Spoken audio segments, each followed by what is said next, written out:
1er Timothée, chapitre 2. 1er Timothée, chapitre 2. 1er Timothée, chapitre 2.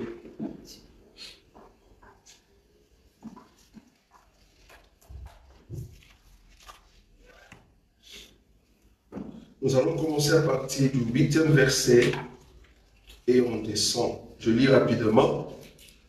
1er Timothée, chapitre 2, à partir de 8. Je veux donc que les hommes prient en tout lieu, en élevant de mains pures, sans colère ni mauvaise pensée. Je veux aussi que les femmes, vêtues d'une manière décente, avec pudeur et modestie, ne séparent ni de tresses, ni d'or, ni de perles, ni d'habits somptueux, mais qu'elles se parent de bonnes œuvres, comme il convient à des femmes qui font profession de servir Dieu. Je vais prendre une autre écriture. Je suis dans le livre de Genèse. Genèse, chapitre 3. Genèse, chapitre 3.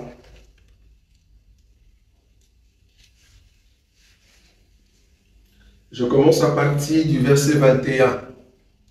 Genèse, chapitre 3, à partir du verset 21.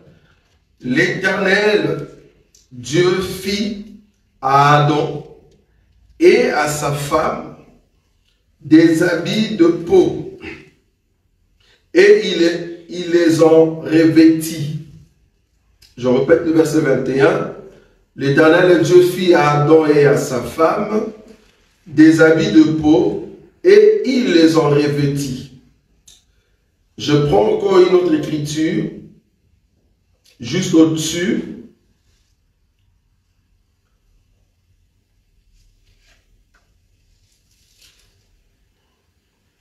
Je prends Genèse toujours chapitre 3. Genèse chapitre 3. Le verset 7. Les yeux de l'un et de l'autre s'ouvrirent. Ils connurent qu'ils étaient nus. Et, ayant cousu de feuilles de figuier, ils s'enfirent de ceinture. Ça, vous avez vu cette écriture? Voilà. C'est là-bas que nous allons commencer à entrer maintenant dans les détails de ce que j'ai intitulé la fois passée, mon sous-thème, le tenue vestimentaire. Très important. Donc, la fois passée, j'ai commencé une introduction pour vous montrer ce qu'on appelle, au fait, le foulard, qu'on avait vu avant. Et après, nous avons vu, au fait, le respect de la femme par rapport à notre sous-thème qu'on avait vu, la toilette de la femme. Et aujourd'hui, nous commençons maintenant, au fait, le tenue vestimentaire, et c'est très important. Donc, j'ai pris cette écriture de Genèse pour voir quand est-ce que les habits ont commencé. Vous allez comprendre que Adam et Ève, quand ils étaient dans la présence de Dieu, ils étaient nus, comme la Bible le dit. Vous allez remarquer que leur nudité ne dérangeait pas. La nudité de l'homme et de la femme ne dérangeait pas. Ni les animaux, ni Dieu, ça ne dérangeait pas. Donc, c'est parce qu'ils étaient purs dans la présence de Dieu. Ça va? Le fait qu'ils étaient dans la sainteté, leur habit, c'était la nudité. Je ne sais pas si vous voyez ça. C'était la nudité. Donc, du coup, vu que l'homme était pur, la femme aussi pure, donc, du coup, la nudité n'était pas un péché. La nudité n'était pas un péché. Quand est-ce que la nudité est devenue péché? C'est quand l'homme a péché avec sa femme, ils ont compris qu'ils étaient nus. Or, le fait de comprendre cela, cela veut dire que tu as compris ou soit tu as mangé l'arbre de la connaissance du bien et du mal. Donc, l'habit qui était la sainteté, la pureté, du coup, cet habit a été ôté de leur vue et ils ont vu qu'ils étaient nus. Donc, en quelque sorte, les yeux s'ouvrirent. Donc, ils avaient les yeux dans la sainteté, dans la pureté, dans la connaissance que de Dieu. Il n'y avait pas de péché, donc la nudité était pure. Mais quand ils ont péché, la nudité est devenue une honte. Vous voyez cela? Le fait qu'ils ont vu qu'ils étaient nus, ils ont dit non, non, nous allons faire des habits. Remarquez que le premier couturier, ce n'est même pas Dieu. Le premier couturier, c'était d'abord l'homme. Qu'est-ce que l'homme a fait? La Bible dit ayant cousu. Vous voyez ça? Cousu veut dire coudre. La couture. Donc, et a fait une couture. Vous voyez ça? L'homme a fait une couture pour cacher sa nudité. Mais remarquez que la couture de l'homme, quand Dieu est venu, Dieu n'a pas voulu cela. Parce que c'était une couture qui ne cachait pas vraiment leur nudité. Tu vois? Parce que le péché est là. Alors l'homme, créant un habit, cet habit n'a pas couvert réellement sa nudité. Au contraire, la nudité était là, la honte était là, le péché était toujours là. Je ne sais pas si vous voyez ça. La honte qui est ici, le péché, l'erreur qu'ils ont fait, même s'ils ont cousu, l'homme qui était le premier couturier, malheureusement, son corps ou leur nudité était toujours visible. Pourquoi je touche cette écriture? Vous allez voir que aujourd'hui, si la couture vient de l'homme, tout ce qui vient de l'homme, vouloir ou pas, l'homme va te ramener vers une couture où tu seras nu. Vous voyez ça? Ça, c'est l'homme. Mais si c'est la couture de Dieu, Dieu, par l'Esprit, il va t'amener dans la couture où tu caches quoi? Ton corps. Et ça, vous avez vu les deux différences. Je répète, cela, c'est très important. L'homme était le premier couturier, mais cependant, sa couture ne cachait pas la nudité. Sa couture, c'était de feuilles de figuier. Sa couture, on voyait tout. Donc, ils ont juste fait des ceintures, la Bible dit. C'est-à-dire, faisons juste des ceintures pour cacher notre nudité. Est-ce que vous voyez ça? Mais la ceinture en question ne cache pas la nudité de l'homme. Non, ça ne cache pas la nudité de l'homme. Vous allez comprendre pourquoi. Ça ne cache pas la nudité. Donc, mettre une ceinture seulement, ça ne cache pas la nudité de l'homme. Quand Dieu est venu, Dieu a vu que l'homme était toujours nu. L'homme était toujours nu. Alors, Dieu va maintenant faire l'habit de peau. Vous voyez ça? L'habit de peau. Ce que Dieu avait fait était mieux. Pourquoi? Parce que cela a caché maintenant la nudité de l'homme. Donc, aujourd'hui, dans le monde où nous sommes, nous avons des habits où la pensée de l'homme est de ramener les hommes dans la nudité, et nous avons des habits où la pensée de Dieu est de cacher la nudité. Est-ce que vous voyez ça? Donc, un enfant de Dieu va aller chercher la couture qui cache quoi? Sa nudité. Vous voyez ça? Mais un homme animal, parce qu'il est rempli de péché, il va chercher quoi? Il va chercher l'habit où on voit sa nudité. Donc, tous ceux qui sont du monde, des chantres, soi-disant, de grands, des stars de ce monde, va voir leurs habits. Va voir leurs habits. Tu vas voir que leurs habits, c'est pour montrer la nudité. Mais toi, un enfant de Dieu, tu ne peux pas t'habiller comme ceux du monde. Sinon, tu vas mettre de figuier. Le figuier ne cache pas la nudité. Pourquoi? C'est juste une ceinture. C'est juste un habit qui ne cache pas toute ta nudité. Alors, quand Adam a cousu, il a fait comme étant le premier couturier, son habit premier. Pourquoi nous disons que cet habit ne cachait pas sa nudité? Mais la Bible l'a très bien dit, c'était une ceinture. C'est juste une ceinture qui cache peut-être le parti intime de l'homme, mais on voyait tout son corps, que ce soit le corps de l'homme, que ce soit de la femme. Mais quand Dieu est venu, lui qui est Dieu, il donne à l'homme et à la femme l'habit qu'il faut. La question ici serait de savoir, la Bible nous dit, Dieu a fait des habits de peau. Mais quel animal qui a été tué? Nous, en tout cas, dans cet évangile, nous aimons toujours avoir la révélation des Écritures jusqu'au fond.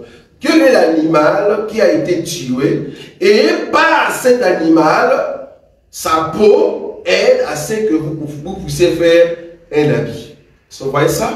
Donc, si dans la Bible, ici dans Genèse, on ne nous a pas dit l'animal que Dieu avait tué, mais nous pouvons chercher dans la Bible quel est l'animal qui a été conçu pour, au fait, donner sa peau pour que ça te serve d'habit.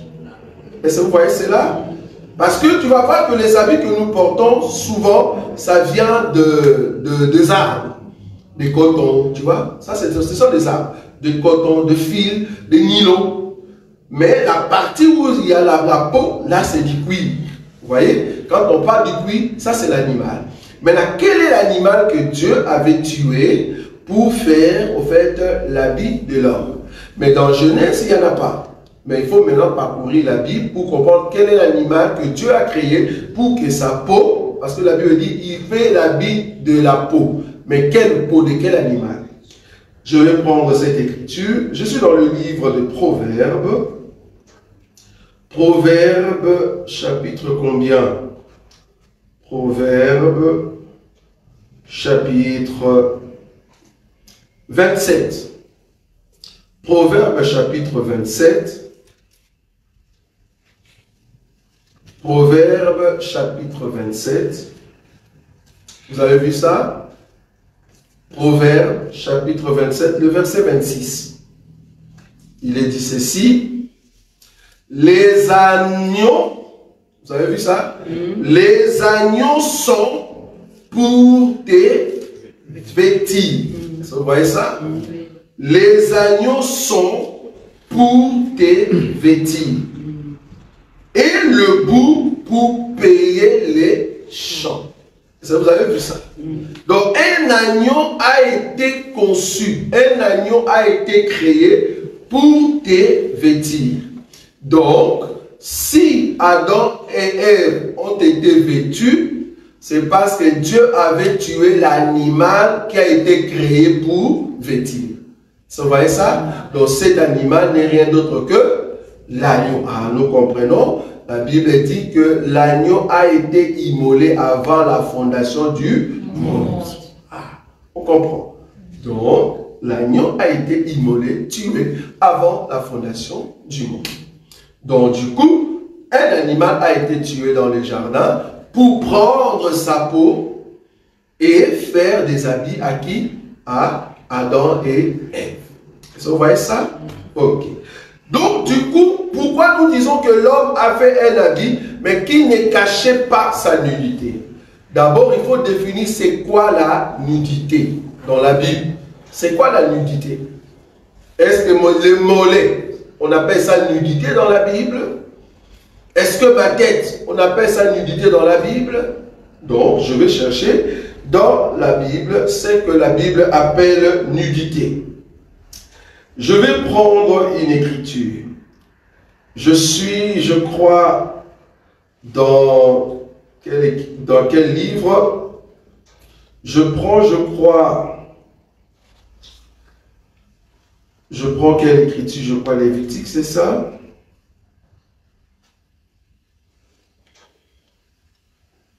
Alors, je prends, au fait, Exode. Oui, Exode. Exode chapitre 28. Exode chapitre 28. Exode chapitre 28. Je vais commencer juste au-dessus, et puis je vais sauter. Alors, Exode 28, je commence à partir du verset 2, par exemple. ou soit le premier. Là, vous allez comprendre l'idée ici.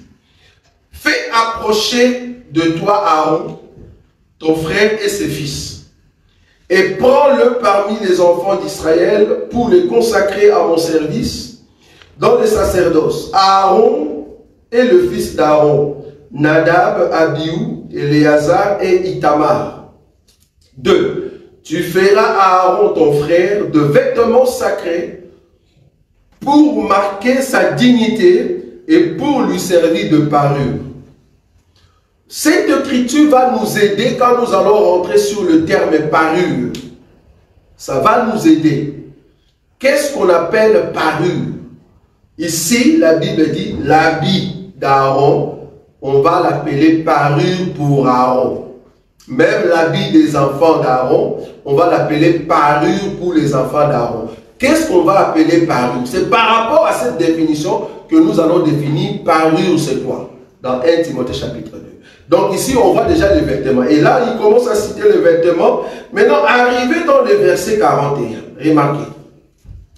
Le verset 41, il est dit ceci.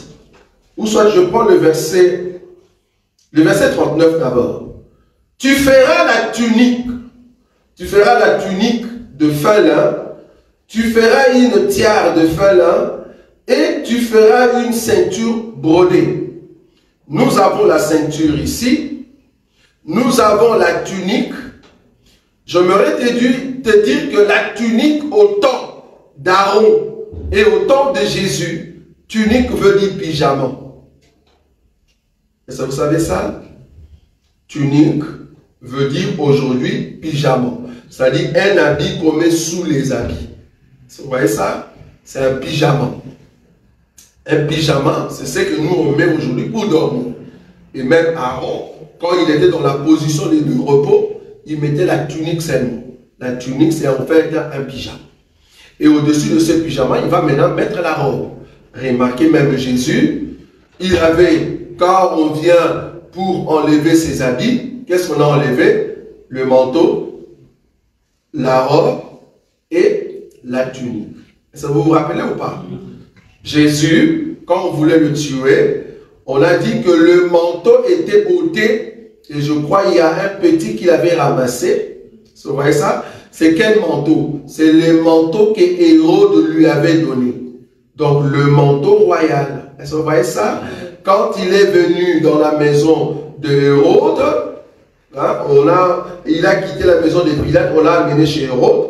La Bible dit, on dit que tu es roi. Et tu roi, il dit, tu l'as dit.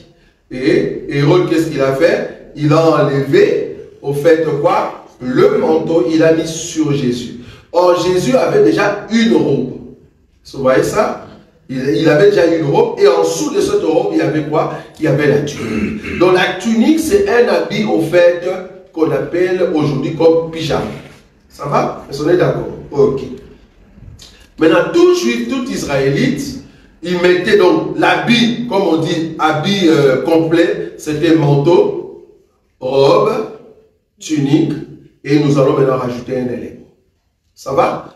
Manteau, robe, tunique. Est-ce qu'on est d'accord? Ça, c'est l'habit d'un juif, l'habit d'un israélite, l'habit d'un hébreu. Ça va? Donc, ils l'ont reçu depuis longtemps. Même Abraham, qui était hébreu, il avait offert sa robe. Comment? La Bible dit, quand il voulait faire jurer au fait le serviteur le plus ancien, qu'est-ce qu'il a fait? Il a soulevé sa robe. Donc, on comprend que Abraham mettait aussi des robes. Vous voyez ça? Oh, bon, ce n'est pas notre enseignement. Ici, je vais définir c'est quoi la nudité. D'où va la nudité? Remarquez. Le verset 39 nous dit, tu feras la tunique de fin lin, tu feras une tiare de fin lin et tu feras une ceinture brodée. Donc, la tunique ici, je dis, c'est au fait le pyjama. Le verset 40. Pour les fils d'Aaron, tu feras de tuniques, tu leur feras des ceintures, tu leur feras de bonnets pour marquer leur dignité et pour leur servir de parure. Ça va? Le verset 41.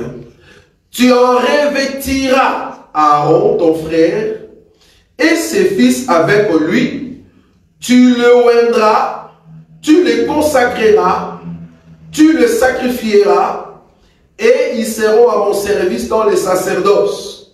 42. Fais-leur quoi? De caleçon. Vous voyez ça? Le terme caleçon ne vient pas dans notre ère, ne vient pas dans notre génération. Le terme caleçon vient dans la Bible. Ce n'est pas ce que nous voyons aujourd'hui. Au temps d'Aaron, au temps de Moïse, quand on dit caleçon, c'est quoi? C'est ce que nous voulons voir. Qui est différent de la tunique. À part la tunique, il y avait aussi caleçon. C'est quoi les caleçons? Et regarde le verset 42. Fais-leur des caleçons de lin pour couvrir quoi? Leur nudité. Comment est-ce que ces caleçons seront? La Bible dit, ils iront depuis quoi? Le rein jusqu'au cuisse. Est-ce que vous voyez ça?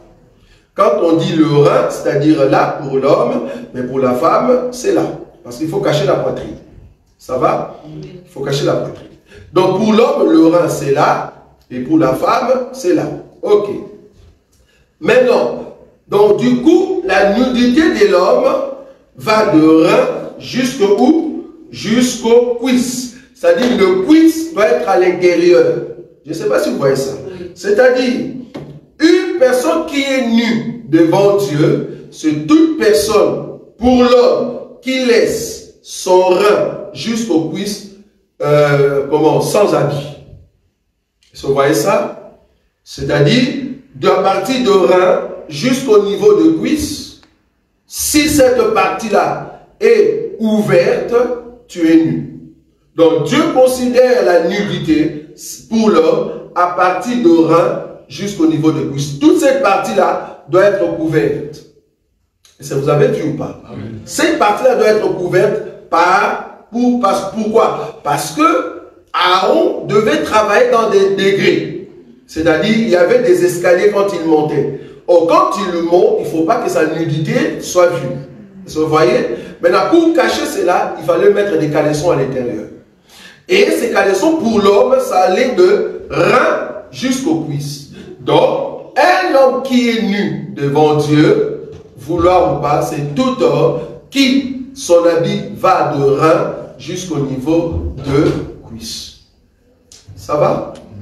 Donc, si tu mets une culotte, comme la culotte de footballeur, et que tes cuisses, on le voit facilement, toi qui es un frère, vouloir ou pas, tu séduis. C'est une séduction.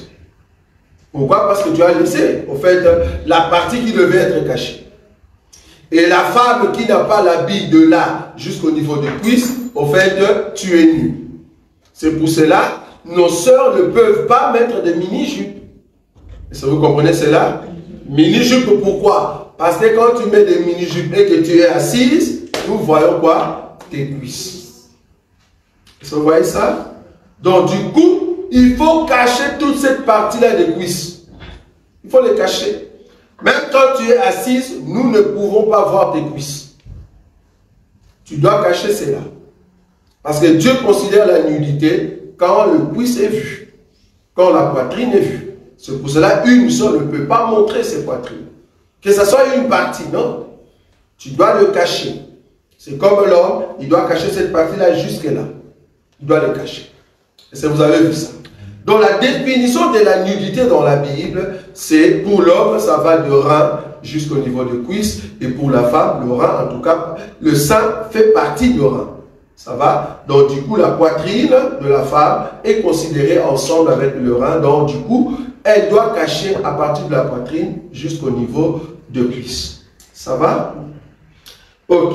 Donc là, nous voyons que Dieu considère la nudité à partir de là jusqu'au niveau des cuisses. Ça, c'est Dieu, parce qu'il a dit ça à qui? À Moïse. Si Dieu considère que la nudité va de rein jusqu'au niveau de cuisse, donc, quel est l'habit que Dieu a créé pour Adam? C'est quoi? Une jupe. Une jupe. Vous avez vu ou pas? Amen. Dieu a créé une jupe. Est-ce que vous voyez ça? Il a créé une jupe jusque là. Dieu ne pouvait pas créer pour Adam un caleçon. Pourquoi? Parce que Adam était seul avec sa femme. Le caleçon, c'est par rapport aux yeux des autres. Est-ce que vous voyez ça? Mais Dieu définit la nudité, c'est de reins au niveau des cuisses. Or, Adam était seul avec Ève. Les enfants n'étaient pas encore venus. Donc, l'habit que Dieu avait créé pour Adam, devant sa femme, c'était une jupe. Pour cacher quoi? Sa nudité. Or, la nudité, c'est de reins jusqu'aux cuisses. Est-ce que vous avez vu ou pas? Voilà. Donc, Dieu a créé une jupe. Et pour la femme, c'est de là jusqu'à là, c'est quel habit?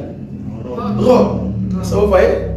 Dieu a créé pour Ève une robe et Dieu a créé pour l'homme une jupe. Est-ce que nous sommes d'accord? C'est selon les Écritures. Donc, la jupe cache la nudité et la robe cache la nudité de la femme.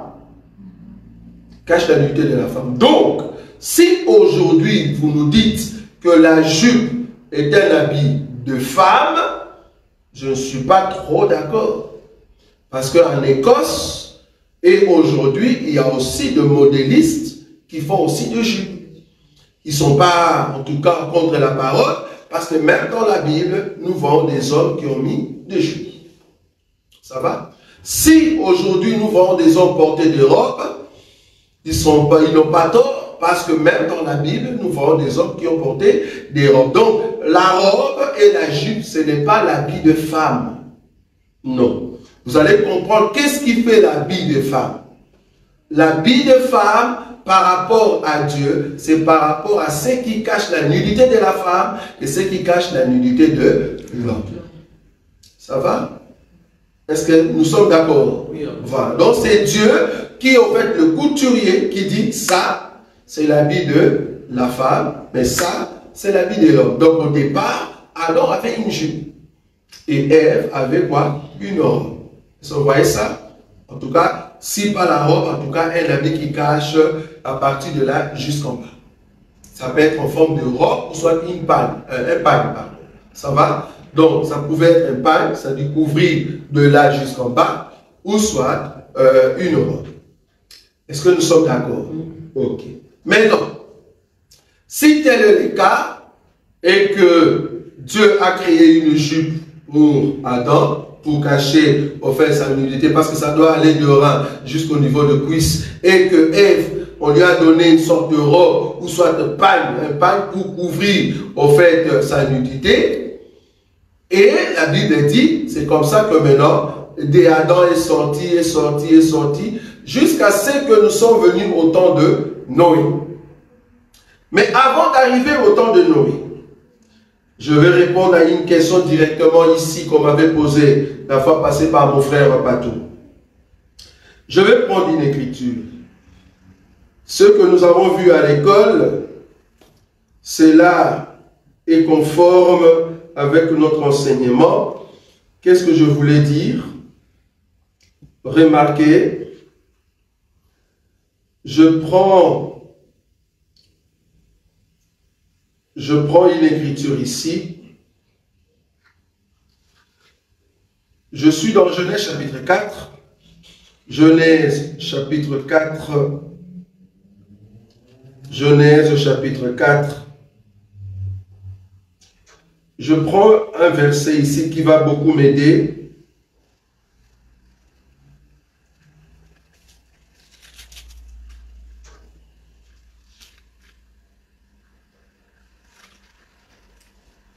Je suis dans Genèse chapitre 4. Je prends le verset 8. Ou soit 7. Non, je pense à partir du verset 6. Dans Genèse chapitre 4, verset 6. Et l'Éternel dit à Caïn, pourquoi es-tu irrité et pourquoi ton visage est-il abattu? Certainement, si tu agis bien, tu releveras ton visage, et si tu agis mal, le péché se couche à la porte, et ses désirs se portent vers toi, mais toi domine sur lui. Cependant, Caïn adressa la parole à son frère Abel, mais comme ils étaient dans le champ, Caïn se jeta sur son frère Abel et les tua. Pourquoi je pris cette écriture? C'est parce que je voulais montrer ici l'autel. L'autel qu'adressa Abel l'autel qu'adressa Caïn. Les deux autels, c'était une nourriture que Dieu avait fait pousser de la terre. Que ce soit l'animal, que ce soit au fait le fruit. Ce n'est pas interdit de donner une offrande de fruits. Parce qu'on a posé à un pasteur, pourquoi est-ce que l'offrande de Caïn n'était pas acceptée? Il a dit parce que c'était de fruits. C'est faux. Parce que c'était au fait la sémence de la terre. Mais c'est faux. Parce que même dans la loi de Moïse, il est dit, si tu ne sais pas avoir l'animal, tu vas amener le fruit. Le problème de Caïn, c'était que son cœur était mauvais. C'est ce que la Bible dit. Son cœur était mauvais. Donc, il était mauvais. C'est dans ce sens-là. Mais remarquez qu'ils ont fait l'autel. Donc, nous sommes au temps de Pierre. Quand je dis Pierre, pas Pierre homme, mais Pierre élément, instrument. Nous sommes au temps de Pierre. C'est-à-dire, la première personne à commencer à utiliser de pierre, c'était la famille d'Adam. C'est-à-dire, là, nous sommes dans l'âge de pierre. Ça va? Maintenant, d'où vient l'âge de métaux? Quand est-ce que l'âge de métaux est venu? Pourquoi je dis l'âge de pierre? Parce que comme vous savez, à l'école, nous avons vu que l'homme, quand il a commencé à avoir l'intelligence, qu'est-ce qu'il a fait? Il a taillé une pierre pour commencer à couper l'animal. Ça va? Donc ici, si Abel a coupé l'animal et il a posé sur l'autel qui était l'autel de pierre, c'est parce que nous sommes à l'âge de pierre. Maintenant, quand est-ce que l'âge de métaux est venu? Remarquez, je suis toujours dans chapitre 4. Où est-ce que je peux prendre cette écriture? Je vais prendre une écriture ici. Là où on parle de la musique. Est-ce que vous voyez ça? C'est la descendance des Caïns. C'est au chapitre 5. Voilà, c'est chapitre 5. Chapitre 5. Je vais prendre une écriture ici. La descendance des Caïns. Est-ce que vous voyez ça? C'est dans quelle écriture? Comment ça, 11? 17 plutôt. Genèse 5. 4, 17, descendance de Caïn. 4, 17. 4, 17. On va prendre ça. 4, 17. Voilà. On va mettre, apparemment, ils n'ont pas mis, mais on va voir ça. Ah oui, c'est juste. Donc, ici, le verset 17, il est dit, Caïn connut sa femme, elle conçut et enfanta Enoch. Il bâtit ensuite une ville, il donna à cette ville le nom de son fils Enoch. 18. Enoch agendra Irad, Irad agendra Mehujaël, Mehujaël agendra Métouchaël, Métouchaël agendra le Mec. Le Mec prit deux femmes. Les noms de l'une était Ada et les noms de l'autre étaient Tchila. La polygamie n'a pas commencé avec Adam, mais la polygamie a commencé avec Caïn. La famille des Caïns. Ça va? La famille de ceux qui sont mauvais. Voilà, bon. Ce n'est pas notre enseignement d'aujourd'hui. Le verset 20. Adam enfantant Jabal, il fit le père de ceux qui habitent sous des tentes et près des troupeaux. 21. Les noms de son frère étaient Jubal. Il fit le père de tous ceux qui jouent des lahards et du chalumeau. Est-ce que vous avez vu ça? Ok. Tchila de son côté enfanta Tubal Caïn, qui, remarquez, qui quoi? Forgeait tous les instruments d'airain et de fer. Est-ce que vous voyez l'âge de métaux? Voilà. Donc l'âge de métaux a commencé du temps de Tchila. Ça va? Ben, on sait voir par rapport à notre calendrier qu'on a fait de l'autre côté, la date approximative de ces temps-là. Ça va? Donc l'âge des métaux a commencé, en tout cas, au temps même de Caïn, au temps d'Adam, au temps avant que Seth arrive. Ça va? Si seulement on sait le calculer, je vois que c'est avant que Seth arrive. Mais le Tchila, au fait, c'est par lui que est venu les forgerons, les gens qui vont commencer maintenant à travailler avec des métaux, c'est-à-dire avec de métal. Si le couteau existait en forme de pierre, mais avec Ochila, ils ont découvert au fait le métal. Et par le métal, ils ont commencé à faire au fait de métaux. En d'autres termes, de couteaux, des armes, parce que l'homme tué à l'époque, c'était avec de pierres, parce qu'il faisait de pierres taillées. Si vous regardez en tout cas votre histoire, c'est l'âge de pierres taillées. Il mettait de pierres taillées en forme de lance. C'est comme ça qu'il tuait l'animal. Et c'est comme ça qu'il déchirait l'animal. Maintenant, à l'âge de métaux, il a remplacé la pierre par le métaux. Et c'est comme ça que jusqu'aujourd'hui, hein, on est encore à l'âge de métaux. Je ne sais pas si vous savez. L'âge que nous en sommes aujourd'hui, c'est à l'âge de métaux, mais l'âge de métaux a pris quoi? Au fait, l'évolution, ce qu'on appelle la technologie. Même l'arme qui était avant sous forme d'arc, c'est-à-dire pointu, flèche, la flèche, aujourd'hui, au lieu d'utiliser la flèche, ils utilisent des balles. Or, les balles, c'est quoi? Le balle, c'est en forme de flèche. C'est vraiment pointu. Le problème, quand tu lances la flèche doit venir avec puissance pour toucher l'animal, le côté vulnérable de l'animal, pour que l'animal soit tué. Et aujourd'hui, avec la balle, ou soit d'autres fusils, la balle en question, c'est en forme de flèche qui vient, mais qui tourne. Je ne sais pas si vous savez, quand la balle arrive, ça tourne pour toucher, au fait, la partie vulnérable de l'animal, ou soit d'un homme. Ça va? Donc, nous sommes toujours à l'âge de métaux. Parce que le balle en question, c'est sous forme de métal. Ça va? Voilà. Donc, du coup, l'habit a continué dans la descendance d'Adam. Quel habit? Ben, de jupe, ou soit de robe, ou soit le pain. Ça continue. Jusqu'à ce que nous sommes maintenant au temps de l'évolution, je vais appeler ça, quelle évolution? Ben, c'est Genèse, chapitre, je crois 10. Genèse, chapitre 10, Nimrod. Vous connaissez cet homme? J'aime beaucoup ce nom. J'aime beaucoup ce nom. On m'avait posé Nimrod était de quelle race? J'aimerais te dire que Nimrod était un noir. Ça, vous savez, non? Vous savez ou pas? On a déjà vu ça? Nimrod était un noir. Ça, vous ne savez pas? Ok. Alors, je vais prendre Nimrod. Il est où Nimrod?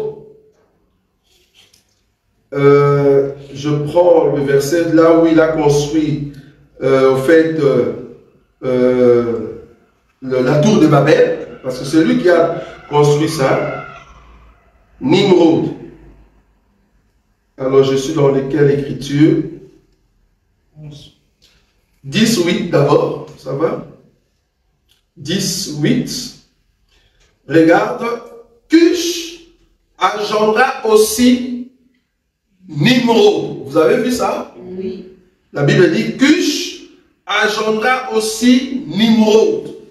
C'est lui qui commença à être puissant sur la terre. Le premier homme à être puissant sur la terre, c'est un noir. Oui ou non? Oui. Pourquoi oui?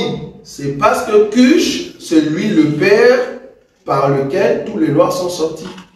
Souvenez-vous que Cush, c'est le père des Cananéens, Cush, c'est le père des Égyptiens, Cush, c'est le père des Éthiopiens, des Libyens. On avait vu ça la fois passée. Vous vous rappelez, non? Donc, Nimrod, c'est au fait une personne qui était de la race noire. Pourquoi? Nous pouvons continuer à remarquer. C'est lui qui commença à être puissant sur la terre. 9. Il fut un vaillant chasseur devant l'Éternel. C'est pourquoi l'on dit comme Nimrod, vaillant chasseur devant l'Éternel. 10. Il régna d'abord sur Babel. Vous voyez ça? La tour de Babel, c'est lui qui a construit ça. C'est lui, au fait, qui avait construit la tour de Babel. C'est au fait Nimrod qui a construit ça. Il régna d'abord sur Babel, Érec, Akal et Calné, au pays de Shinéa. Or, le pays de Shinéa, c'était le pays où habitaient les Noirs. Ça va? Si vous voulez voir ça, c'est lors de notre enseignement sur la descendance de Noé. On a déjà expliqué ça, comment est-ce qu'il y a eu la répartition de 3 fils de Noé. Ça va? Or, Cush, son père c'est qui? C'est Cham. Ça va? Or, Kish, le terme Cush, Cush veut dire en d'autres termes quoi? Éthiopie. Vous pouvez chercher, même dans vos Bibles, c'est écrit. Il y a d'autres Bibles, au lieu d'écrire Cush, non, on écrit Éthiopie. Dans votre Bible. Mais ici dans ma Bible, on a dit Cush. Mais dans votre Bible, Cush, on peut dire Éthiopie. Donc c'était un noir. Et Éthiopie a mis au monde un fils qu'on appelle Nimrod. Ça va? Donc c'était un homme. Et c'était en fait un noir. De ce pays-là sortit Assur, il bâtit Ninive, Rehoboth, Ir, Kalash. Or, Assur, ce sont des Assyriens. Or, les Assyriens, c'est là-bas qu'est venu Assyrie. Vous voyez ça? La Syrie, aujourd'hui, c'est au fait l'Irak. C'est ce qu'on avait dit, non? C'est ça, non? On avait dit que c'est ça, au fait, l'Irak. Les Assyriens, c'est un mélange des Irakiens, mais avec le peuple qui était autochtone, c'était au fait des Noirs, c'est-à-dire les peuples cananéens. Ça va? Donc voilà un peu là où, au fait, Nimrod régnait. Et puis on descend. Donc, pourquoi je dis cela? Ça, c'est la descendance de Cush. Quand il y a eu maintenant rénovation, c'est-à-dire évolution ou renouveau, avec la descendance ou l'arrivée de Nimrod, il y a eu ce qu'on appelle, au fait, évolution. Les gens ont commencé à évoluer, commencé à construire. Ils ont créé des briques. Souvenez-vous, Dieu, au temps d'Adam, il n'y avait que de pierre. Mais quand l'homme, par Nimrod, sont venus, qu'est-ce qu'ils ont créé? Ils ont créé de briques. Je ne sais pas si vous savez. La différence entre de briques et de pierre, le pierre c'est naturel, tu les tailles, tu poses, au fait, ce qu'on appelle le ciment aujourd'hui. Mais Nimrod est venu avec d'autres technologies. C'était quoi la technologie? Tu vas prendre de la boue, tu mélanges avec des bitumes. Tu vois? Même dans nos villages aujourd'hui, on continue encore à faire cela. Et c'est solide. Mais malheureusement, c'est de la terre. Ce n'est pas de roc, de pierre. Parce que l'idée de briques ici, ils ont pris de ciment, ils ont mélangé avec du sable. Mais l'idée des dieux, ce n'était pas des briques comme ça. L'idée des dieux, c'était de prendre le roc, comme Israël est construit. Israël est construit avec des rocs.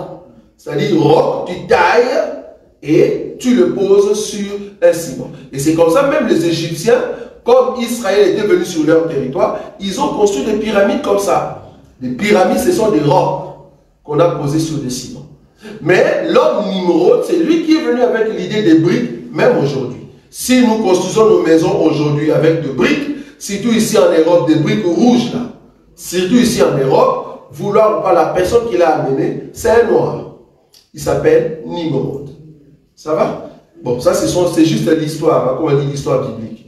Donc c'est Nimrod qui a amené cette pensée. Donc, pour dire qu'il y avait évolution, l'homme a commencé à évoluer. Remarquez, la tour de Babel, Dieu dit, remarquez, le verset chapitre 11, pour comprendre que nous sommes à l'âge de l'apogée. C'est-à-dire, après l'âge de métaux, l'homme maintenant monte. Monte par quoi? Par son intelligence. Mais une intelligence qui n'a pas plu à Dieu. Pourquoi? Remarquez. Je vais prendre Genèse 11, le verset 1er. Toute la terre avait une seule langue et le même mot. Comme ils étaient partis de l'Orient, ils trouvèrent une plaine au pays de Chinéa.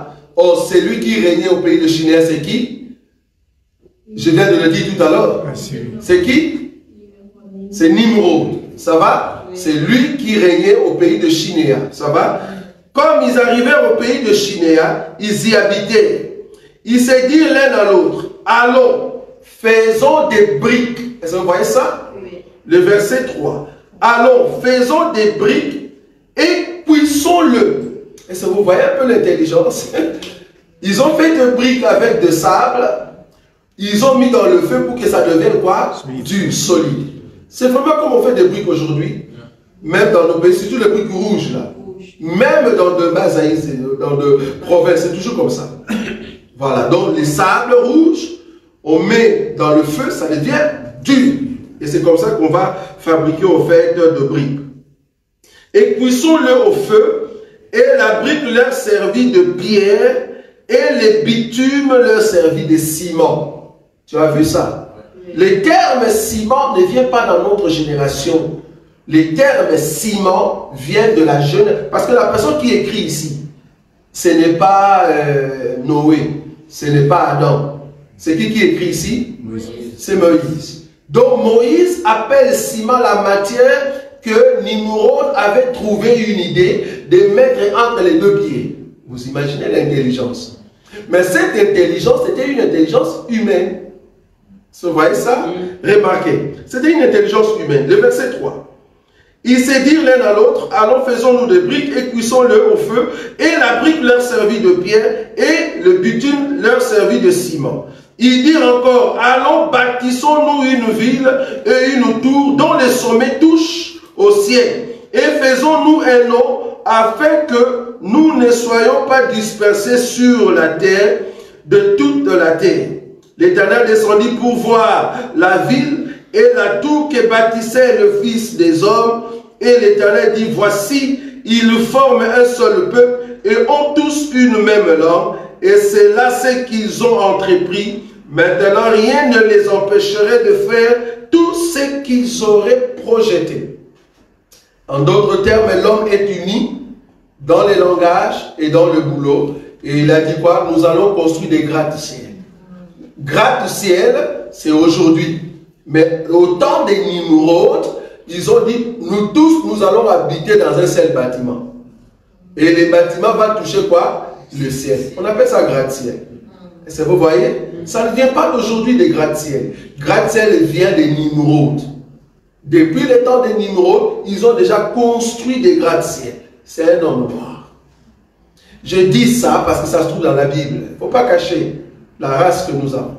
La race que les autres aimeraient avoir aussi. Parce que Dieu a voulu commencer l'histoire là-bas pour l'amener quelque part. Parce que quand les autres disent que nous ne croyons pas au Dieu soi-disant des Juifs, ben je leur dis, vous ne comprenez pas la Bible. Dieu a commencé avec les Noirs. Et il a amené ça quelque part. Ça, nous le savons. Donc, il faut comprendre pourquoi Dieu marche dans chaque race. Vous voyez ça? Dieu marche dans chaque race. Parce qu'il est lui-même, il a accepté d'être mort à la croix. Il a accepté de mourir, pardon, à la croix, comme étant un noir. Je ne sais pas si vous le savez. J'ai toujours dit ça. Pourquoi? Parce qu'à la croix, c'était l'offrande qu'on avait posée sur le feu. Or, tout animal, toute chose qu'on pose sur le feu, vouloir ou pas, il aura quelle couleur? La couleur noire. Donc, Dieu a accepté de devenir noir. Ça, c'est la couleur noire. Mais remarquez qu'en même temps, il a accepté de devenir noir. Lui-même, il est, au fait, la race blanche. Or, la blancheur de Dieu, c'est quoi? C'est la pureté. Vous voyez ça? En même temps qu'il est la pureté, il est aussi jaune. La race jaune, pourquoi? Parce qu'il est Dieu. La race jaune, la couleur jaune, c'est la divinité. Donc, il est en même temps la divinité qui est la race jaune, il est la pureté qui est la race blanche, mais il a accepté de mourir à la croix comme offrande, c'est-à-dire la couleur noire. Mais remarquez, son sang a été versé, c'est la race rouge. Donc, Dieu a toutes les races, il est passé par toutes les races. Donc, il ne faut jamais faire la discrimination par rapport aux races. Dieu voulait passer par toutes les races. Ça va? C'est très important. Donc là, nous voyons que nous sommes au temps de l'évolution. Quelle évolution? Ben, le monde a évolué. Avec Nimrod, nous avons eu des gratte-ciel et toute personne avait seulement un seul mot. Dieu dit non, si nous laissons l'homme à cet état, l'homme n'aura plus besoin de nous. Alors qu'est-ce qu'il faut faire? Nous allons descendre, nous allons confondre leur langue. Parce que toute personne qui est unie dans une seule langue, vouloir ou pas, ils vont aller trop loin. En d'autres termes, aujourd'hui, si nous tous, nous avons un seul langage, vouloir ou pas, nous serons forts. Ça, vous savez, même dans une famille, si vous tous, vous êtes un seul langage, vous êtes forts. Parce qu'il n'y aura personne qui viendra, en fait, vous mettre autre chose. Parce que vous avez un seul langage. À ces temps-là, tout le peuple avait un seul langage. Et Dieu, qu'est-ce qu'il a fait? Il a mis plusieurs langages. De sorte que quand tu parles l'hébreu, l'autre n'entend plus. Quand tu parles swahili, l'autre qui entend le lingala n'entend plus. Et c'est là-bas qu'il y a eu plusieurs langues. C'est là-bas qu'ils se sont dispersés. Chacun suivait maintenant sa langue. Ce n'est plus la race, mais chacun suivait maintenant la langue. C'est la langue qui a fait que nous soyons maintenant une partie, par exemple en Afrique, une partie en Asie, alors que les hommes étaient ensemble. Les hommes étaient ensemble, unis dans une langue, mais ce sont des langues qui a fait qu'il y a une immigration. Or, remarquez, dans cette immigration-là, dans cette dispersion, vouloir ou pas, s'il y avait une partie des Noirs qui comprenaient la langue de ceux qui avaient la couleur, c'est que ça soit blanche ou jaune, vouloir ou pas, ils vont se mettre ensemble. Donc c'était la langue qui réunissait les gens, ce n'était pas la race. Vous avez vu ou pas? Ici, dans le chapitre 11, c'était la langue qui réunissait les gens, ce n'était pas la race. Donc il y avait même la race noire qui parlait une langue quelconque. Et là-bas aussi, comme il y avait aussi le fils de Japheth, le fils de Sem, si vous parlez même langue avec ceux qui sont noirs, mais pourquoi pas, vous allez ensemble. Ça va? Je ne sais pas si vous voyez ce que je veux dire. C'est là-bas que est sorti, par exemple, les Égyptiens. Ils ont créé leur langue qu'on appelait à l'époque hiéroglyphe. C'est ça, non? Leur écriture. Hiéroglyphe. Hiéroglyphe, c'est ça, hein? Voilà. Ils ont créé leur langue. Et quand les Juifs sont venus, alors que les Juifs, non pas les Juifs, les Hébreux, merci beaucoup.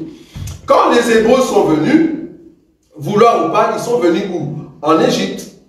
Mais bon, on peut toujours les appeler les Juifs. Bon, les Israélites.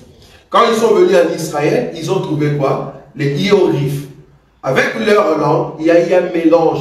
Imaginez pendant 400 ans, un peuple qui habite dans un pays, vouloir ou pas, il y aura transformation de votre langage. Normalement, la langue qu'on parle aujourd'hui en Israël, si vous écoutez très bien, il y a deux mots arabes à l'intérieur et il y a deux mots swahili à l'intérieur. Pourquoi? Parce que la langue, en tout cas africaine, vient à partir de l'Égypte. Donc, il y a des termes qu'on peut comprendre, mais c'est un mélange des langues qu'ils ont trouvées, en fait, en Égypte. Ça va? Mais bon, ce n'est pas notre enseignement. Donc, du coup, lors de l'évolution, c'est là-bas que nous voyons l'apparition de la robe. L'apparition de la robe, et la robe est venue, et jusqu'au temps de Paul. Ok, maintenant c'est là-bas que je voulais venir. Donc cette robe a commencé depuis les temps d'Abraham, c'est descendu jusqu'au temps de Paul, voire même après Paul. Mais vous allez voir que l'armée comme l'armée romaine ne mettait pas de robe.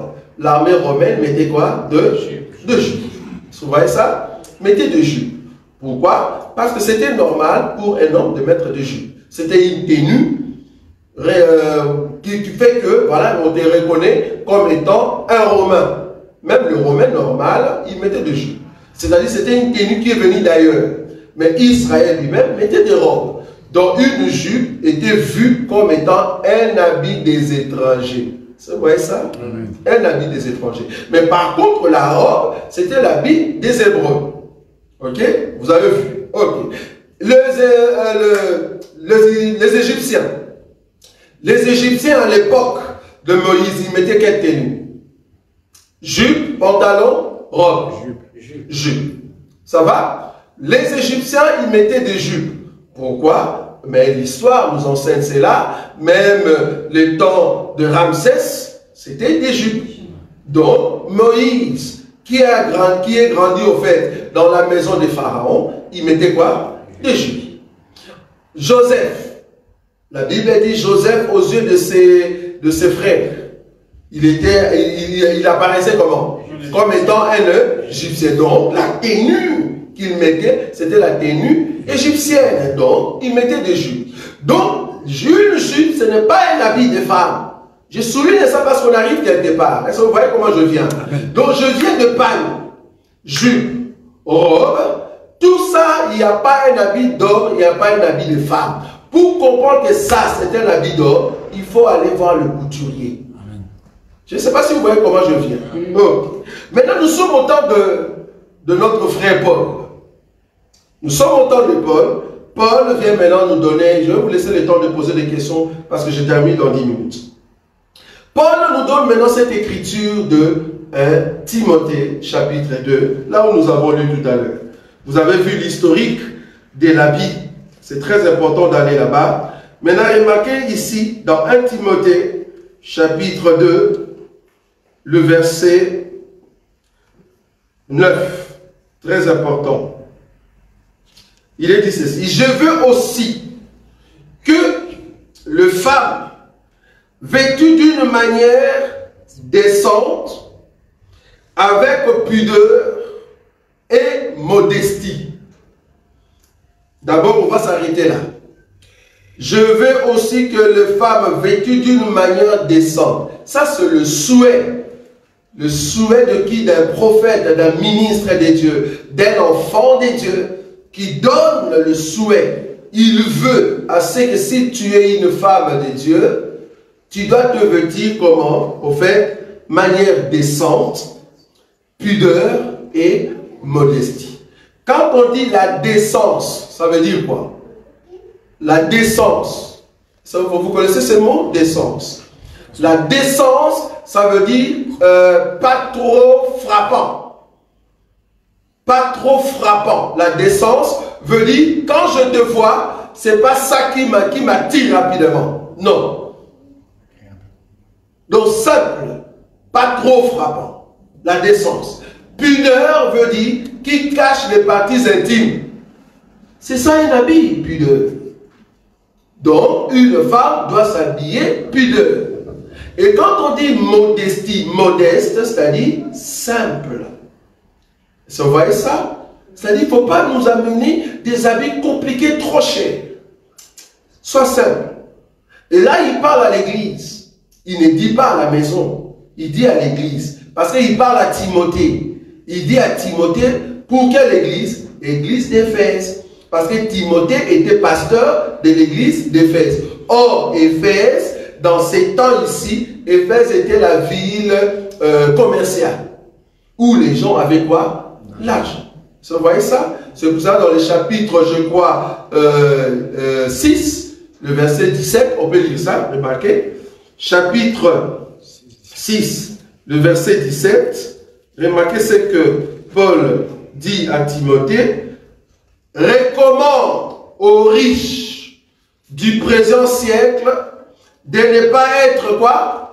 Orgueilleux et de ne pas mettre leur espérance dans des richesses incertaines, mais de la mettre en Dieu qui nous donne avec abondance toutes choses pour que nous en jouissions. Recommande-le de faire du bien, d'être riche en quoi? En bonnes œuvres, d'avoir de la libéralité, de la générosité et de s'amasser ainsi, c'est-à-dire si vous faites ça, de s'amasser ainsi pour l'avenir un trésor placé sur un fondement solide, afin de saisir quoi? La vie véritable.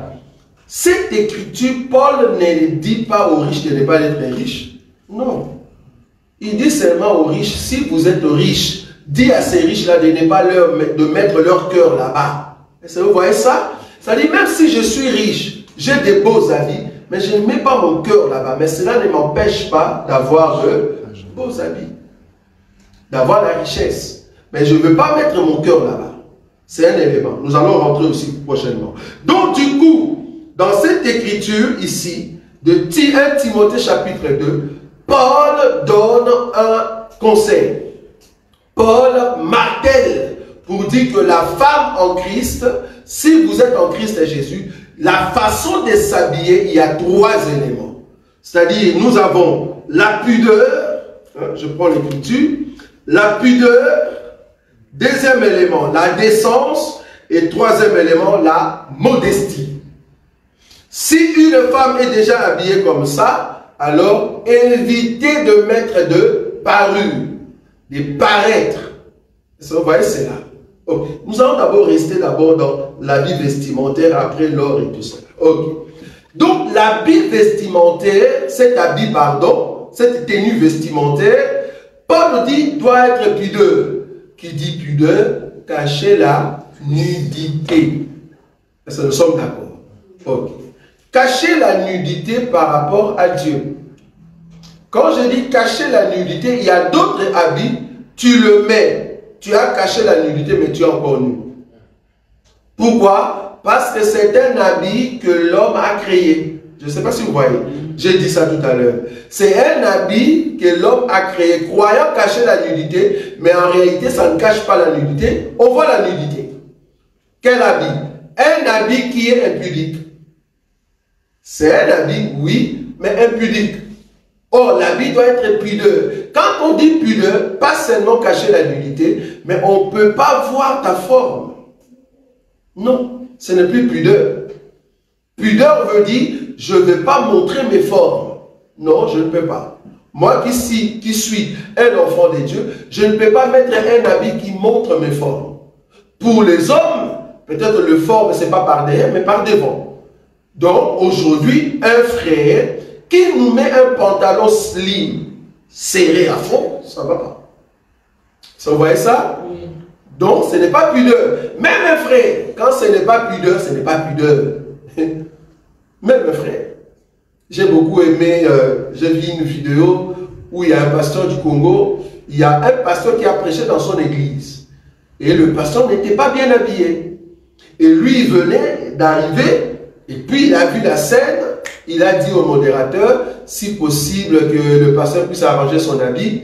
Mais le pasteur ne comprenait pas trop, jusqu'à ce que le pasteur responsable de l'église a dit à ces pasteurs qui prêchaient, il dit non, tu dois couper ta prédication, va au fait changer les habits et tu vas prêcher le dimanche. En tout cas pour aujourd'hui, tu dois, en tout cas, c'est pas possible que tu prêches comme ça. C'était un homme qui était en pantalon, mais impudique. Pourquoi? Parce qu'on voyait son corps. Même si on ne voyait pas clair, mais sur le pantalon, on voit son corps. Donc ton corps ne peut pas dessiner que ce soit un homme, que ce soit une femme. C'est ça, pudeur. C'est ça aussi la décence.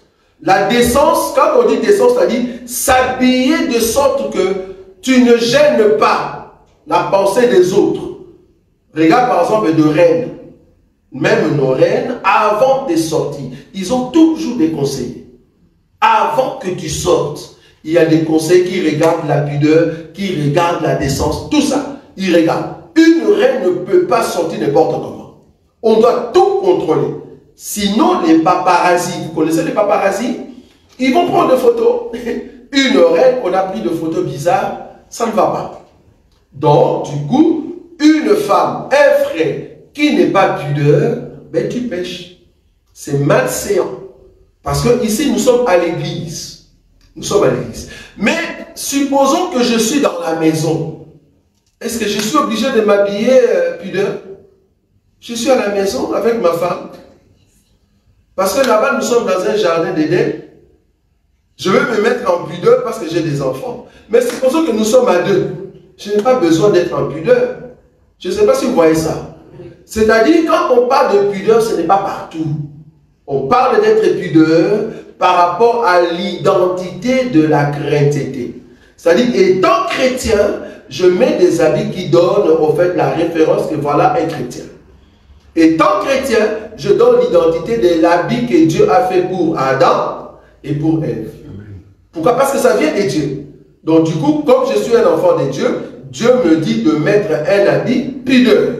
Donc du coup, si j'arrive dans un magasin, même si on met en mode des habits, moi je vais chercher un habit qui me convient selon l'idée de Dieu et non pas selon l'idée de l'homme. Je ne sais pas si vous voyez ce que je dis. C'est-à-dire, quand je mets un habit, je demande à Dieu, est-ce que je suis nu, oui ou non? Parce que être nu, c'est-à-dire, on voit aussi ta forme. On voit ta forme, ça ne va pas. Donc, être nu, c'est-à-dire, on voit aussi ta forme. Donc, tu vas mettre, tu dis, est-ce que je suis nu, oui ou non? Je prends la pudeur. Devant le miroir, je me regarde. Si je ne suis pas pudeur, ben, j'enlève cet habit. Il faut que mon corps soit caché. Que ça soit en dehors, que ça soit dans le fait. Parce que être chrétien, ce n'est pas seulement à l'église. Vous êtes d'accord avec moi? Nous sommes chrétiens partout. Quand je dis partout ici, dehors. Mais quand tu es à la maison, ça c'est différent. Là, tu es avec ton mari. Ça c'est votre terrain. Ça c'est le jardin. On appelle ça les jardins. Tu es dans ta maison avec ton mari, sois à l'aise. Mais quand tu es dehors, c'est les témoignages des autres. Les autres doivent témoigner que tu es un enfant de Dieu. Donc, je dois être pudeur. Donc je parlais de la pudeur, je parlais de la décence. Je vais toucher le vendredi de ce qu'on appelle modestie. La modestie, c'est quoi? Parce que vous allez remarquer que quand il va toucher maintenant l'habit somptueux, dans cette écriture, remarquez, il a dit ceci: je veux aussi que les femmes, vêtues d'une manière décente, avec pudeur et modestie, ne séparent ni de tresses, ni d'or, ni de perles, ni d'habits somptueux. Vous avez vu ça? Voilà. Là, nous sommes à l'église. Est-ce qu'il est défendu de mettre l'habit somptueux? Non. Est-ce qu'il est défendu de mettre l'habit somptueux à l'église? Oui. Je ne sais pas si vous voyez comment j'explique la parole. Il n'est pas interdit de mettre l'habit somptueux partout, non. L'habit somptueux, par exemple, le roi, tu ne vas pas l'empêcher de mettre ses habits royaux. Tu ne vas pas l'empêcher, vouloir ou pas. Quelqu'un qui va dans un magasin, dans de boutiques d'habits, vouloir ou pas, il peut mettre l'habit cher. Tu ne vas pas l'empêcher. Mais quand tu viens à l'église, ben, tu n'es pas tu n'es pas en tout cas autorisé à mettre de l'habit somptueux. Pourquoi? Parce que tu viens montrer ta richesse. On va voir ça prochainement. Ça va? Là, quand on va parler sur la modestie. C'est très important. Donc ici, le femme doit regarder son habit, si l'habit est pudeur, si l'habit est décente. C'est-à-dire, ça ne gêne pas la conscience de l'autre.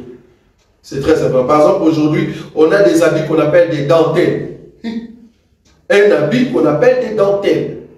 Mais toute personne qui met ses habits, vouloir ou pas, l'idée qui est dans la tête, l'idée d'Adam, dans cet habit-là, c'est de montrer à l'intérieur. Mais ils vont mettre une sorte de couche fine, qui cache un peu, qui cache, mais qui ne cache pas vraiment. Mais c'est quoi la pensée? Vous comprenez que la pensée, c'est de ramener l'homme vers la nudité. Vous voyez? Parce que très bientôt, les nudistes vont monter très fort. Les nudistes, les gens qui aiment se promener nus, ça va être normal. Ils vont commencer à se promener comme ça. Donc ça va être normal. Et partout. Et, comme vous le savez, déjà avec le fils du diable, de chantres, tout ça, de musiciens du monde, ils ont déjà créé des habits où tu vois sa nudité. Mais soi-disant, elle est en fait habillée. Mais tu n'es pas habillée. Tu es nu, ma soeur. Tu es nu. Et ces habits-là arrivent. Et malheureusement, nous voyons aussi nos sœurs, que ce soit au Congo, que ce soit ici en Europe, que ce soit au Canada ou peut-être aux États-Unis. Tu vas acheter une robe comme ça, une robe de mariage, ou soit une robe soirée, mais une robe soirée où on voit tes cuisses, où on voit ta poitrine, on voit la ligne de la poitrine. Ça ne va pas. Ce n'est pas pudeur.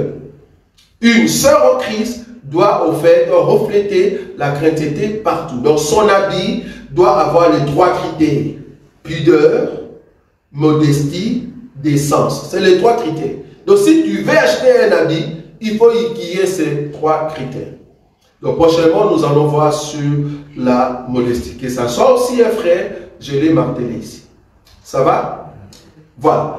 En tout cas, je vais vous laisser maintenant le temps de poser des questions, même ceux qui sont en ligne. Si seulement vous avez des questions, pourquoi pas, pendant 15 minutes, nous allons aller jusqu'au bout. Nous allons d'abord prier.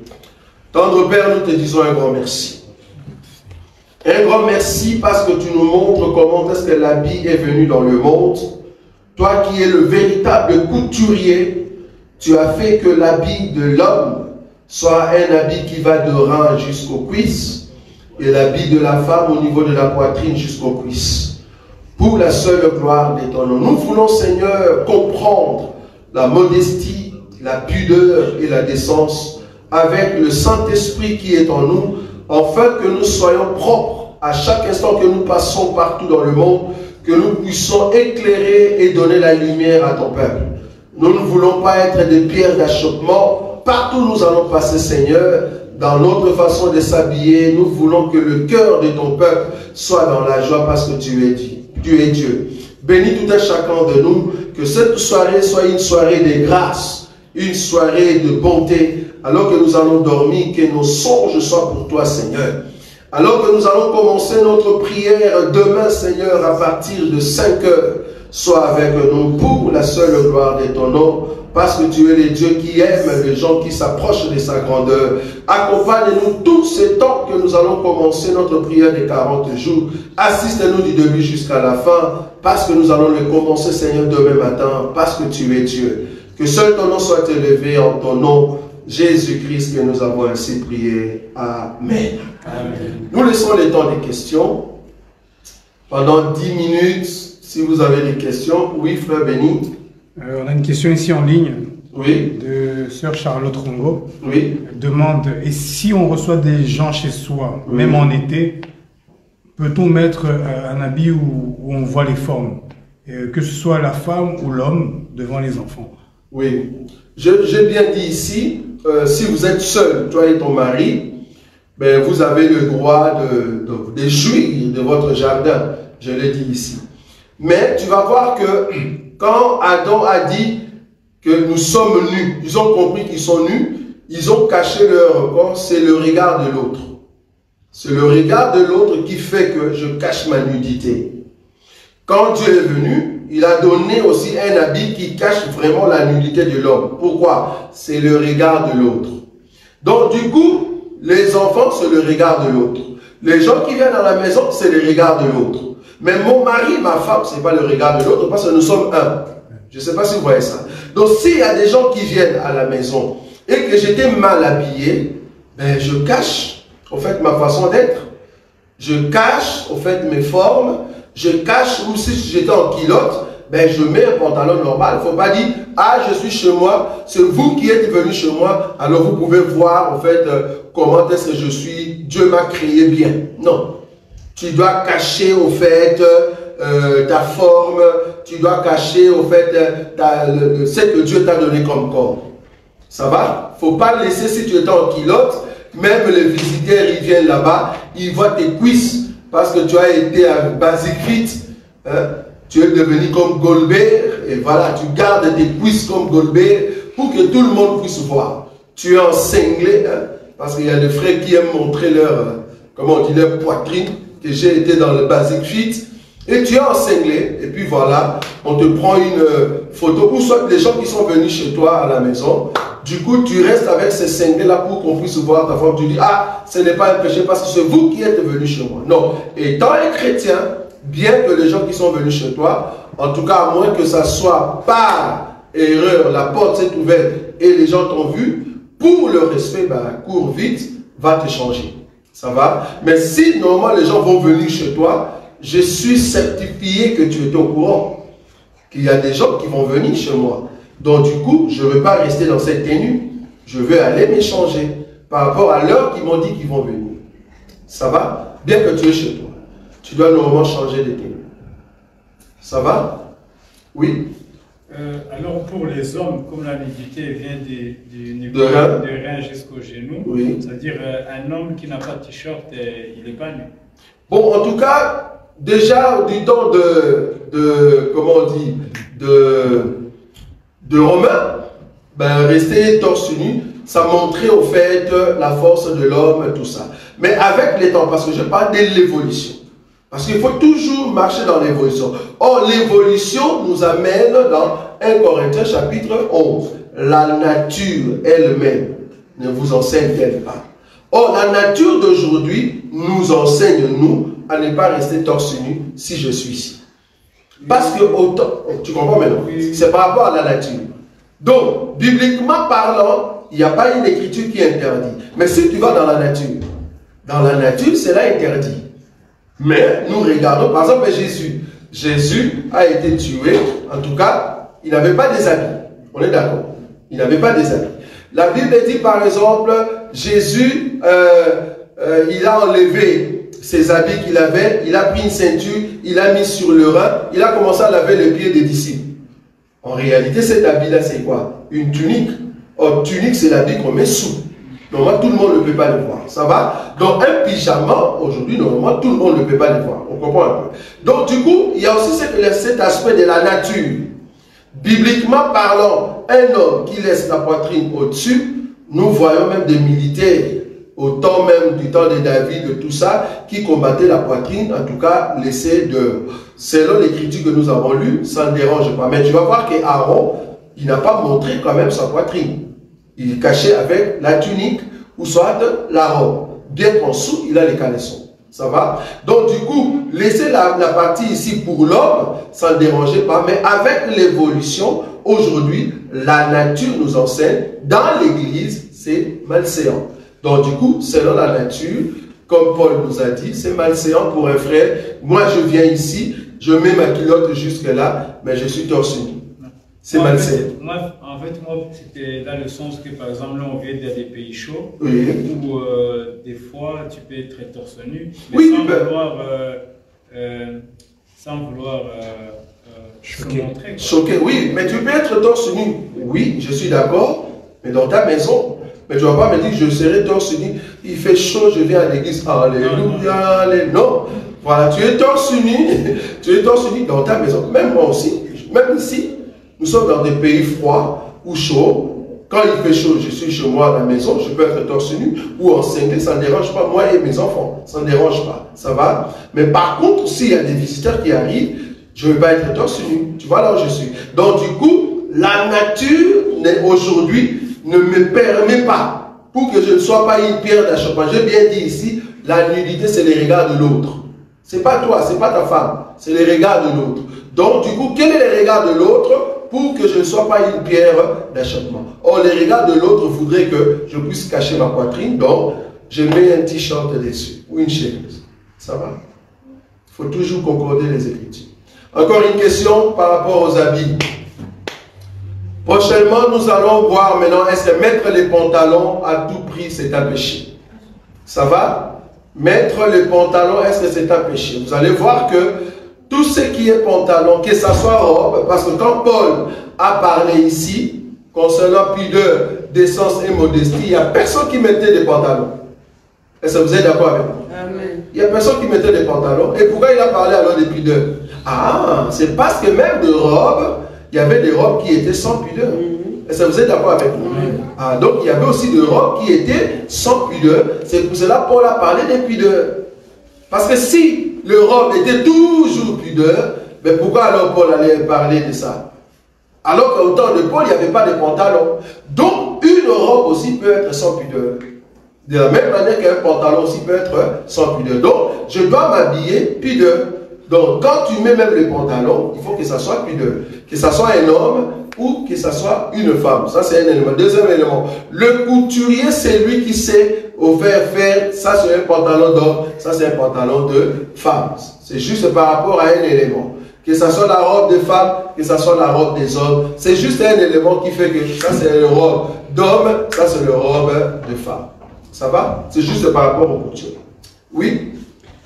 Ici, on a des questions en ligne, mais je pense que vous avez déjà répondu, mais c'est pour que les gens qui nous suivent puissent aussi voir que leurs questions sont posées. Oui. Sœur Donatella qui pose deux questions. Par exemple, la jupe doit-elle être au-dessus ou en dessous des genoux? Première question. Deuxième question de Sœur Donatella, c'est quoi le vestimentaire d'une femme chrétienne à la plage? Et puis, on a une autre sœur qui s'appelle Patty qui est là, qui demande si je peux mettre la chemise de mon mari. Ok, dans la chemise de ton mari, d'abord, là-bas, on va venir par rapport à l'écriture où la Bible dit la femme ne mettra pas l'habit d'homme et l'homme ne mettra pas l'habit de femme. Ça va? Est-ce que la question ici, si je mets la chemise de mon mari, tu mets la chemise de ton mari, tu veux sortir ou dans les cadres amoureux?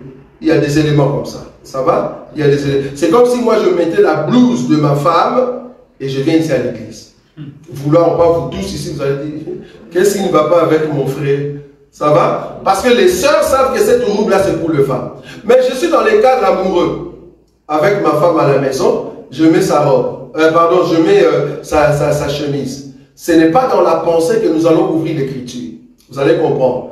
Dans les cadres amoureux, on peut utiliser les tissus ou un habit quelconque, que ce soit pour homme, que ce soit pour femme. Dans les cadres d'amour, ça ne choque pas. Ça ne choque pas. Je viens parce que c'est les regards de l'autre. Or, ma femme et moi, nous sommes un. Donc, je peux le mettre dans la chambre là-bas, ça ne dérange pas. Parce que là-bas, il n'y a pas le regard de l'autre. C'est le regard de ma femme, c'est-à-dire c'est mon regard. Maintenant, sortir de sa chambre avec maintenant la robe de ma femme, non. Tu vois là où je suis. C'est-à-dire, quand je mets la chemise de mon mari, qui est chemise d'homme, si je suis dans la chambre, il n'y a pas de souci. Mais est-ce que je peux aller avec la chemise d'homme, mais au boulot par exemple? Là où il y a des sangs. Non, je ne peux pas sortir. C'est comme j'ai dit, de la blouse. Il faut toujours faire ça à chaque fois. Ça va? Est-ce qu'un homme peut mettre la blouse de femme et venir au boulot? Non. Donc, la femme aussi ne peut pas mettre une chemise d'homme de son mari. On sait que c'est chemise d'homme et tu l'amènes au boulot. Non. Mais à la maison, dans la chambre, ça ne dérange pas. Ça va? Oui, maman. Papa, on vient à il y a une chemise frère Benyala, il est un garçon. Oui. Mais moi, c'est pas là que on peut déranger dans l'autre. C'est pas la chemise de son mari, ça change. Tu as acheté. Oui, là, tu as, mais non, ça ne dérange pas, c'est ta chemise à toi. Mais ceux qui sont au bal, ils n'ont pas ça. Là, ça change.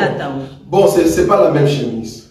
Ici donc la question que tu as posée, c'est-à-dire, je vais acheter une chemise et je sais que c'est pour homme, c'est ça, non?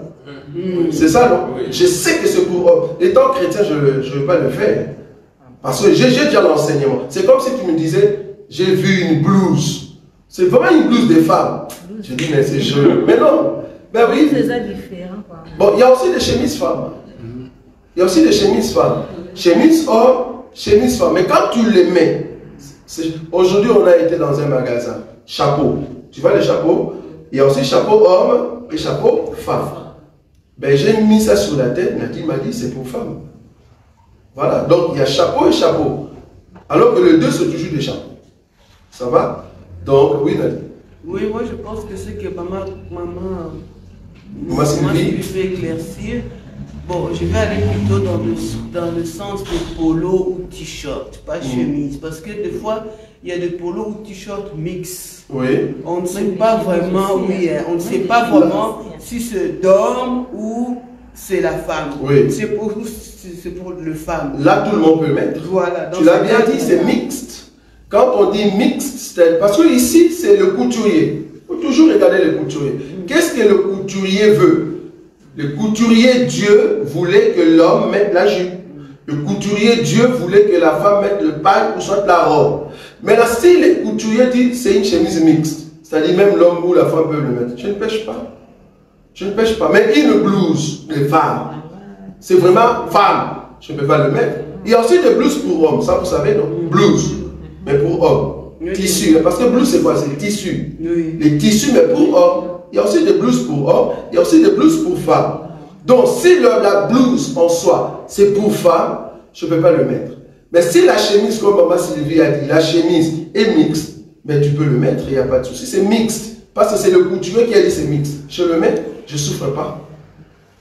Je ne sais pas si vous voyez un peu la tendance, parce que le but ici, c'est quoi? Le but, c'est de se dire les regards de l'autre. Ce n'est pas toi. Parce que tout est permis. J'avais dit ça la fois passée. Tout est permis. Moi, je peux mettre les habits de ma femme et je commence à marcher sur Clémenceau. Mais le problème est, que disent les autres? Tu vois là où je suis? Que disent les autres? L'œil de l'autre, ça me fait quoi? C'est pas moi. Moi, je n'ai pas péché. L'œil de l'autre va dire, pourquoi tu as mis ça? C'est que tu es un pédé. Ou soit tu es homosexuel. Tu vois? Donc, du coup, je ne le mettrai pas. Je ne le mettrai pas. Dans l'œil de l'autre, je ne veux pas être pierre d'achoppement pour l'autre. Alors, je m'abstiens. C'est dans ce sens-là. Ça va? Donc ici, il ne faut pas vous mettre dans la loi. Mettez-vous dans la position, que va dire l'autre? Que vont dire les hommes dehors? Sinon, tu seras, je m'en fous. Et puis tu viens, voilà. Parce que la même robe que j'ai ici, supposons prochain, c'est moi le bouton. C'est moi le bouton ici. On le met là. Ça devient une robe de femme. Mais même tissu. Vous voyez ça? Même tissu, même forme. Ça change quoi? Juste le bouton. Je ne sais pas si vous voyez ça. Juste le bouton qu'on a mis là-bas. Donc, il n'y a rien du tout. Donc ici, c'est juste l'œil de l'autre. Comment est-ce que l'autre pense? Mais si je suis seul avec mon mari, ça ne dérange pas. Est-ce que ça passe? Oui? Encore une question, peut-être une dernière? Oui? Non, moi j'avais demandé. La jupe en dessous des genoux, et alors ah oui, oui. le vestimentaire de la femme. Super, c'est une très bonne question. Donc, pour la femme, je crois que je l'ai dit ici, j'ai déjà répondu à ça. La nudité commence à... Donc, si le cuisse, on voit seulement le cuisse, ça ne va pas. Donc, il faut faire de sorte que le cuisse, on ne puisse pas voir cela. Donc, du coup, c'est en dessous du genou. Parce que le cuisse termine où? Ça commence là et ça termine où? Juste au genou. C'est-à-dire, la jupe doit être en dessous du genou. Pourquoi? Parce que quand je suis assis, tous mes cuisses sont à l'intérieur. Mais si tu le mets là, au-dessus du genou, quand tu es assis, vouloir ou pas, on voit le cuisse. Je ne sais pas si vous voyez la différence. C'est-à-dire, il faut que la jupe soit en dessous du genou, de sorte que quand je suis assis, mes cuisses ne se voient pas. C'est très important. Maintenant, on nous a posé la question la fois passée, et la jupe qui a une fente? Il y a des questions terribles qu'on nous pose. La jupe qui a une fente, qu'est-ce que vous en dites, vous, par rapport à l'enseignement? Elle montre la nudité. On ne porte pas. Pourquoi? Elle montre la nudité. Non, ça montre la cuisse. Donc, si c'est fente derrière ou devant, vouloir ou pas, on voit tes cuisses. Tu ne peux pas montrer tes cuisses en fait. Parce que Dieu considère que la nudité c'est la cuisse et au niveau de ras. Pour la femme, ça montre là jusqu'aux cuisses. Donc tu ne peux pas montrer tes cuisses, même si tu as une jupe fente et qu'on voit tes cuisses, ça ne va pas. Et aujourd'hui, comme je vous avais dit que le couturier homme, il a créé une robe, je vous dis, ça, je ne sais pas s'il faut l'appeler pente. Non, ça c'est pas. Là, c'est là. Pente, là. C'est-à-dire ça s'ouvre là. Donc tout ça, le pied là, est dehors. C'est seulement cette partie qui est cachée. Qu'est-ce que vous avez dit? C'est la nudité, ça, vous êtes nu, ma soeur. Tu es nu. Donc cette porte là, non, c'est pas... Et les robes comme ça, on a vu de filles d'honneur, hein, qu'on appelle de filles d'honneur, et puis on leur donne ces habits-là lors de leur mariage. Ils dansent, la poitrine dénudée, les cuisses dénudées, et puis ils chantent la chanson de Jésus. Hein. Alléluia, avec des pieds dehors. Elles sont nues et ils chantent Alléluia. Et on voit ça dans des églises. C'est grave. Oui? Une question? Mais par rapport aux plages. Oui. Donc, si on comprend bien, normalement, c'est pour un enfant dédié, donc c'est pas la peine d'aller aux plages. Parce que vouloir ou pas, quand il va rentrer l'eau, donc les formes, ça va donner toujours les formes. Je suis, en fait, plage, maintenant, c'est l'environnement. Parlons aussi de l'environnement. Je vais donner un exemple. Jésus. Je viens dire ici, Jésus voulait laver le pied de disciples. Il a enlevé sa robe. Il a enlevé sa robe. Il l'a enlevé, et puis il a pris la ceinture, et puis il a commencé à laver quoi? Les pieds de ses disciples. Or, nous savons, l'Écriture n'a pas dit s'il y avait les tuniques.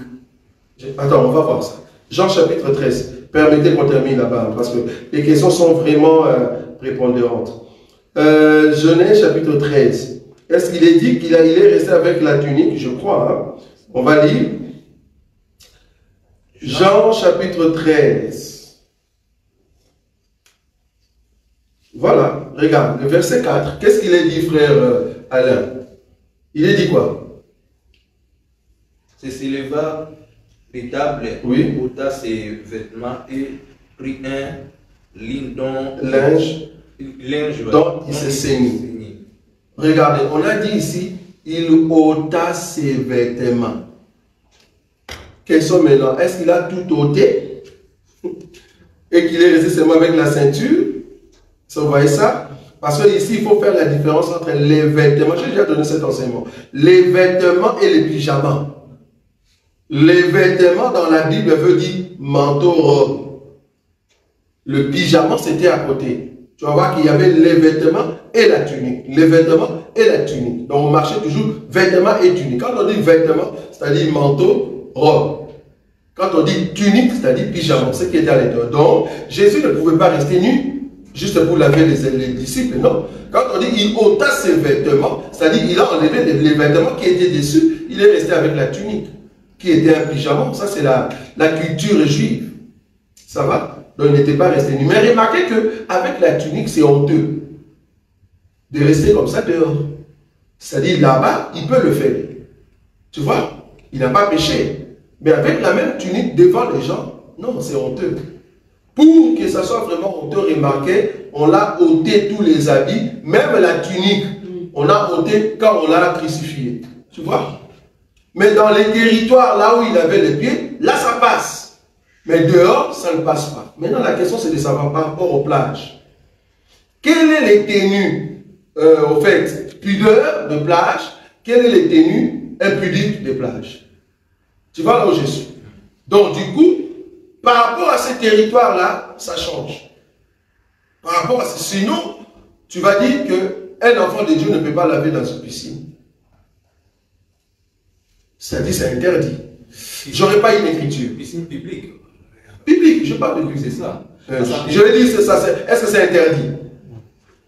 C'est pas interdit, mais la nature, ça devient la nature pour nous. Oui. Parce que là, dans les piscines publiques, c'est interdit donc d'aller avec même collant, c'est interdit, maillot seulement. Ah non, maillot, je ne parle pas. Ah, ben ça, ici, moi, je parle de pudeur. Oui, quelle est la tenue pudeur? C'est ça que je dis, la piscine publique, déjà là, c'est une condition. Oui. Pour les hommes, même pas donc au maillot ou c'est culotte, non. Non, c'est maillot seulement. Maillot. Oui, les filles, c'est là c'est pas maillot seulement. Là, c'est pas pudeur. C'est ça que je dis donc. Oui, là, c'est pas pudeur. Mais Mayanji, par exemple. Mayanji, là, ça change. Bon, Mayanji. Oui, c'est ça.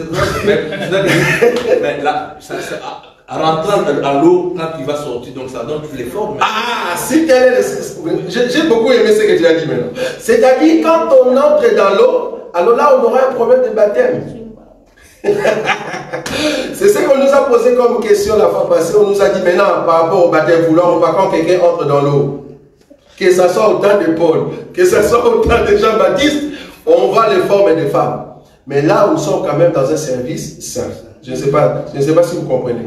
La Bible interdit de s'enivrer de vin, mais lors de Sainte-Seine, la Bible dit prends le vin. Tu vois, c'est comme ça. C'est-à-dire, dans le cadre d'un service saint, ben, ce n'est pas un péché. Donc, il faut toujours voir des circonstances. C'est-à-dire, dans ces circonstances-là, même le forme est destiné parce que l'eau t'a collé, ben, ce n'est pas un péché. Je ne sais pas si tu vois là où je suis. Mais tu as toujours caché, mais bien que le corps est dessiné, ce n'est pas un péché parce que c'est un service saint. En tout cas, on va continuer par rapport à ces questions. Par rapport à la piscine, quelle est la tenue qu'il faut mettre? Ça va? Parce que je sais que même au temps de Jésus, il y avait des piscines, on est d'accord? Au temps de Jésus, il y avait des piscines, oui ou non? Amen. Les gens plongeaient dans la piscine, oui ou non? C'était comment? C'est ça la question, non? Question. Oui, parce que c'est ça les questions les plus importantes parce que, comme en famille, donc vous allez organiser pour aller peut-être plage, les enfants. Il y a toujours une tenue pudeur. Il y a toujours une tenue pudeur et il y a une tenue impudique. Il y a toujours, partout, que ce soit au boulot, il y a une tenue pudeur, il y a une tenue impudique. Que ce soit au service militaire, il y a une tenue pudeur, il y a une tenue impudique. Que ce soit à l'église, il y a des gens qui portent des tenues pudeur et des tenues impudiques. Que ce soit à une fête, il y a des tenues. Donc partout. C'est par rapport au territoire. Ça va? Je ne sais pas si tu vois là où je suis. Et c'est là-bas que nous allons voir par rapport à l'habit somptueux. Quand est-ce qu'il faut mettre l'habit somptueux? Quand est-ce qu'il ne faut pas le mettre? Donc, c'est par rapport au territoire. Ça va? Allez, que Dieu vous bénisse. Amen.